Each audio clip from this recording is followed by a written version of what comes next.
नमस्कार, मी विशाल परदेशी. या बुलेटिनमध्ये आपलं सगळ्यांचं स्वागत. सुरुवात करूयात महत्त्वाच्या बातमीने.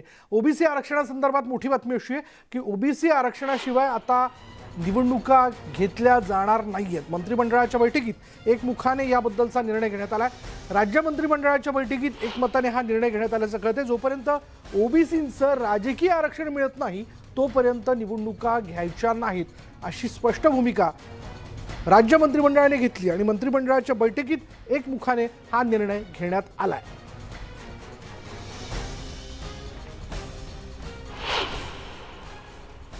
स्पष्ट निर्णय झाला, no OBC reservation, no election.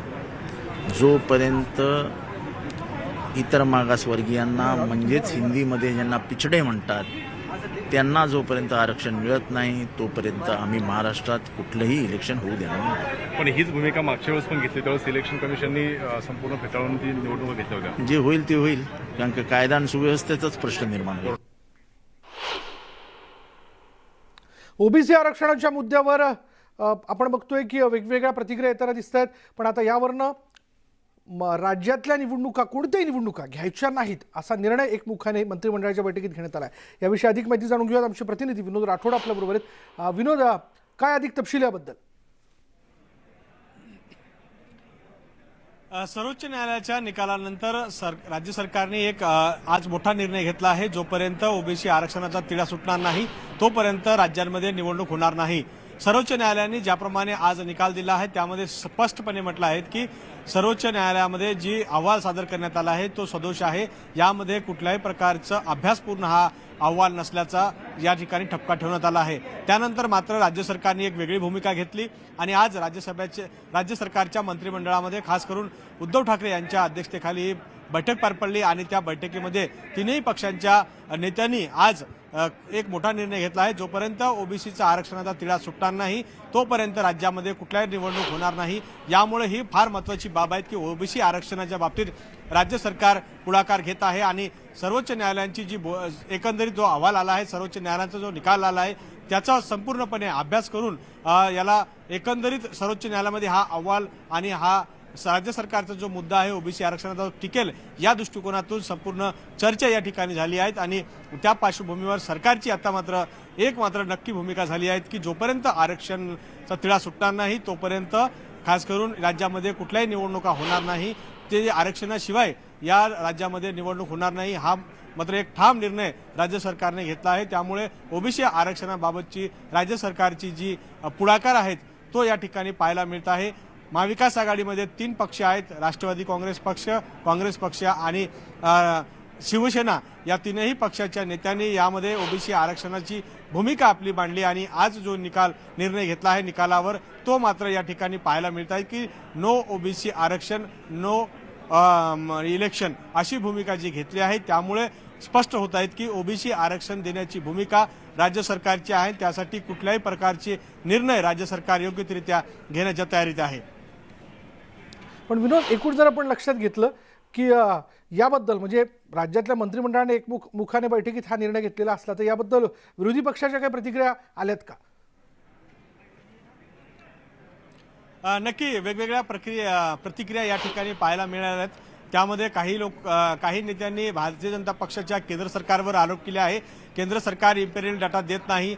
सर्वोच्च न्यायालयाने ज्याप्रमाणे इम्पेरियल डाटाची मागणी केली होती त्या आधारावर राज्य सरकारने तो इम्पेरियल डाटा सादर केला होता, परंतु सर्वोच्च न्यायालयाने तो इम्पेरियल डाटामध्ये कुठल्याही प्रकारचं निरीक्षण या ठिकाणी केलं नाही असंही बोललं गेलं आहे. त्यामुळे हे जे आरक्षण आहे यामुळे कुठे ना कुठे आणखी ते रखडलं गेलं होतं आणि त्याला पूर्णपणे एकंदरीत आरक्षणाला एक मार्ग देण्याच्या, एक दिशा देण्याच्या दृष्टिकोनातून राज्य सरकारने पुढाकार घेत एक महत्त्वाची आज बैठक पार पडली आणि त्या बैठकीमध्ये हाच निर्णय घेण्यात आला आहे की जोपर्यंत ओबीसी आरक्षणाचा तिढा सुटणार नाही तोपर्यंत कुठल्याही प्रकारच्या निवडणूक होणार नाही. यामुळे या ठिकाणी हे स्पष्ट दिसतं की राज्य सरकार ओबीसी आरक्षणाविषयी आपली भूमिका स्पष्ट करत आहे आणि आपल्याला काही क्षणांमध्येच छगन भुजबळ हे आहेत ते बोलणार आहेत. छगन भुजबळ ओबीसी आरक्षणाविषयी जे मंत्रिमंडळामध्ये निर्णय झाला आहे त्यावर ते बोलणार आहेत. लगेच छगन भुजबळ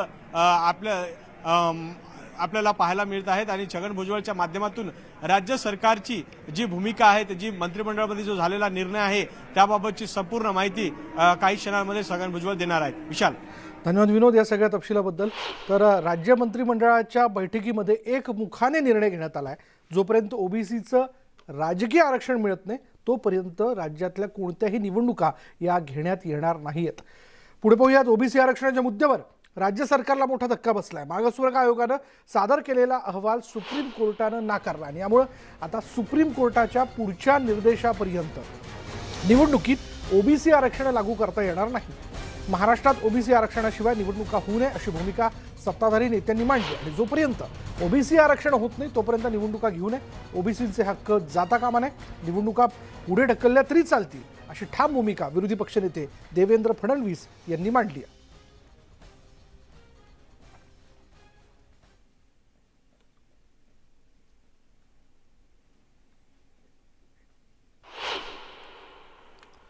तर घटनातज्ञ उल्हास बापट यांनी ओबीसी आरक्षणाबाबत काय म्हटलंय पाहूयात.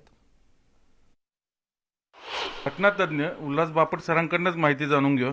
सर, हा एका अर्थाने घटनात्मक पेच निर्माण झाला की राज्य सरकारचं कुठं काही चुकलं? काय आहे 73 आणि यानंतर थेट जाऊयात विधान भवनात. छगन भुजबळ बोलतात. आणि त्याप्रमाणे पावलं उचलण्यात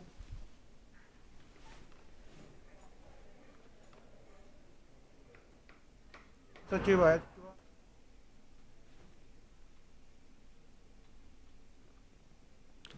की तुम्ही या संदर्भामध्ये सर्व वकिलांशी चर्चा करून काय मार्ग निघेल ते करा, परंतु कुठल्याही परिस्थितीमध्ये ओबीसी आरक्षण टाळून निवडणूक होता कामा नये असा निर्णय जो आहे, असा एक मताने ठराव जो आहे हा मंत्रिमंडळाने केलेला आहे. त्यांनी असा आरोप केला आहे की कोर्टात बाजू मांडताना परत एकदा राज्य सरकार किंवा त्यांचे सगळे जे वकील आहेत ते कमी पडले. दुसऱ्या बाजूला या वकिलांना पुरेशी किंवा माहिती देण्यात आली नव्हती, त्यामुळे आज एका प्रकारे हा निर्णय देखील अंगावर.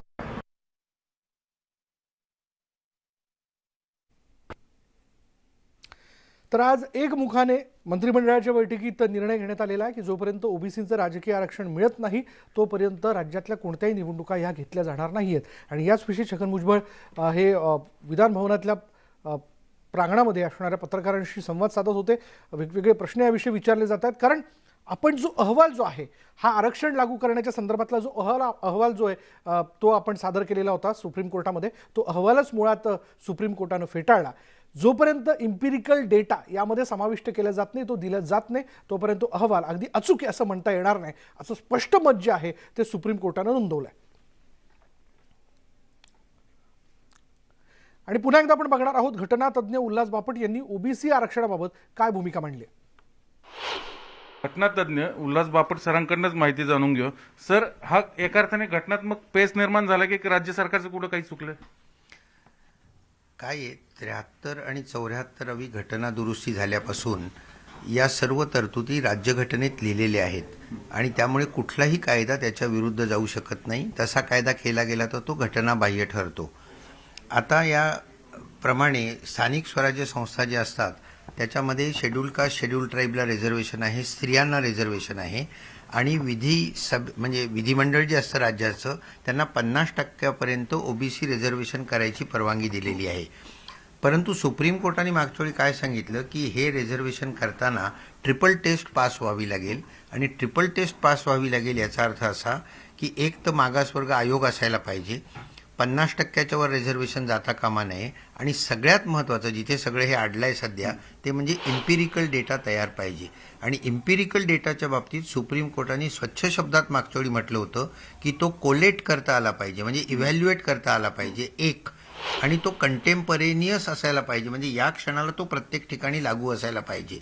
मला असं वाटतं आत्ता जो आपण इम्पिरिकल डेटा सादर केला तो घाईगर्दीत केलेला असावा आणि त्यांनी सुप्रीम कोर्टाचं समाधान झालेलं नाही, त्यामुळे सुप्रीम कोर्टाने तो रिजेक्ट केला. आता सुप्रीम कोर्टाने रिजेक्ट जर का केला तर त्याचा अर्थ आरक्षण आत्ता मिळणार नाही. आणि आरक्षण जर का मिळणार नसेल तर दुसरा एक भाग असा आहे की राज्यघटनेप्रमाणे 5 वर्षाच्या आतमध्ये निवडणुका घ्याव्याच लागतात, ते घटनात्मक बंधन आहे. त्यामुळे आता ओपन कॅटेगरीतनं सगळ्या निवडणुका घ्याव्या लागतील. शेड्यूल कास्ट शेड्यूल ट्राईब आणि स्त्रियांचं आरक्षण आहे, परंतु ओबीसी आरक्षण मिळणार नाही. आता मला कुठल्या कुठल्या आहेत ह्याचं माहिती नाही, पण ज्यांची 5 वर्ष पूर्ण होत आहेत त्याच्या आत ते निवडणुका घ्याव्या लागतात, त्या ओपन कॅटेगरीतून होणार. हे राज्य सरकारच्याही हातात नाही आणि निवडणूक आयोगाच्याही हातात नाही आहे. हा घटनात्मक तरतूद आहे. निवडणूक आयोगाला प्रचंड अधिकार असतात, परंतु राज्यघटनेच्या विरुद्ध जाण्याचे अधिकार नाही आहेत. यानंतर थेट पुन्हा एकदा आपण जाणार आहोत विधान भवनाच्या प्रांगणात. छगन भुजबळ बोलत आहेत. कहना है ओबीसी आरक्षण को छोड़कर इलेक्शन नहीं लेना चाहिए. राज्यपालांबद्दल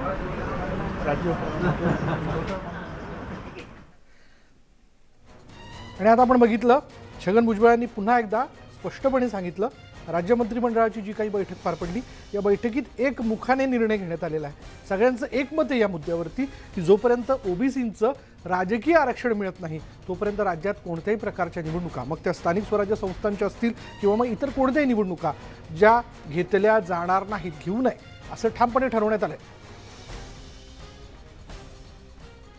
यानंतर इथे वेळ झाली का ब्रेकची. ब्रेक घेऊयात. पहा फक्त न्यूज 18 लोकमत.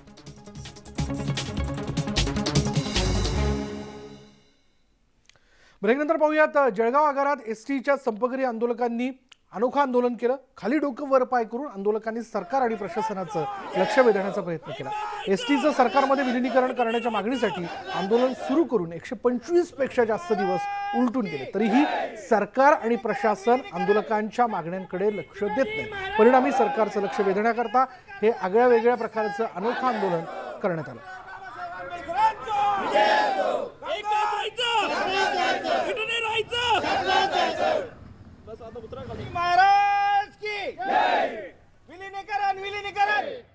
मी आज 4 महिने उलटून गेले तरी आमचा दुखोटा पाडत आहे. सरकार कुठेही आमच्या मागणीकडे दुर्लक्ष करत नाही. सरकारनं आज जाहीर केलं की टप्प्याटप्प्यानं खाजगीकरणाकडे सरकार ओढत आहे. सरकार या एस टीच्या प्रॉपर्टीकडे लक्ष आहे. सरकार हे प्रॉपर्टी विकण्यासाठी कुठलेही प्रयत्न करताय. आमची मागणी कुठली मान्य करत नाही आहे. सरकारला आम्ही हे मागणी मान्य करू तेव्हाच राहू. आमचा संघर्ष हा आम्ही अविरत चालू ठेवणार आहे. आम्ही जिथपर्यंत आमची मागणी पूर्ण होणार नाही तिथपर्यंत आमचा संघर्ष आम्ही चालूच ठेवणार. सर्वश्रेष्ठ होण्यासाठी प्रत्येकाला प्रेरणेची आवश्यकता असते. बायजूस यंग जिनियर्स मोहिमेत आमच्याकडे वेगवेगळ्या क्षेत्रातील दिग्गज व्यक्तींनी सहभाग घेतला आणि हे दिग्गज अनेक मुलांचे प्रेरणास्थान होते. या आठवड्यात आमच्यासोबत आहेत प्रसिद्ध अभिनेते के मेनन आणि जलतरणपटू साजन प्रकाश. Please welcome the one and only Krishna Kumar Menon उर्फ के मेनन. कैसे हो? बहुत बढ़िया, thank you. बैठिए, ठीक है. These are the guys who made this apps and all that stuff. Yeah. हाँ? या कमाल है यार. कौन सी उम्र में सीखा तुम लोगों ने? बचपन में क्रेडल क्या हुआ? 9-10 साल. Unbelievable.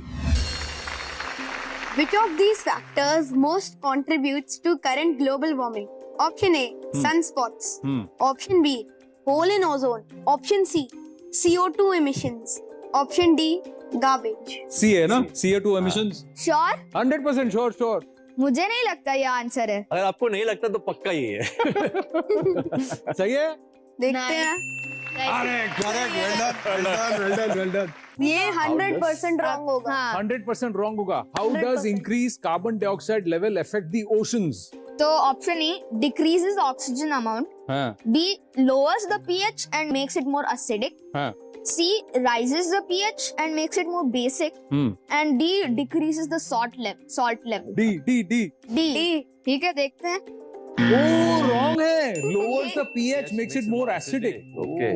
pH एक ऐसा सब्सटेंस होता है जो बताता है कि एसिड है या base. Carbon dioxide is little more to the acidic side. Correct. तो ज्यादा हो जाता है तो वो एसिडिक बन जाता है. And then it lowers the pH क्योंकि pH स्केल में 0 to 14 है.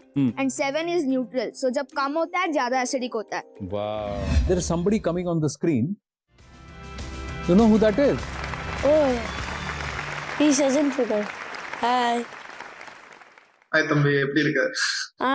நல்லா இருக்கேன். So you want to ask him how he started swimming? In which age do you start swimming? I started like you only, I think. I started at the age of 5, but I always was in the pool, not so adventurous and thrilled like you. यानंतर दुपारच्या बातम्यांमध्ये इथेच थांबणार आहोत. पहा फक्त news 18 Lokmat.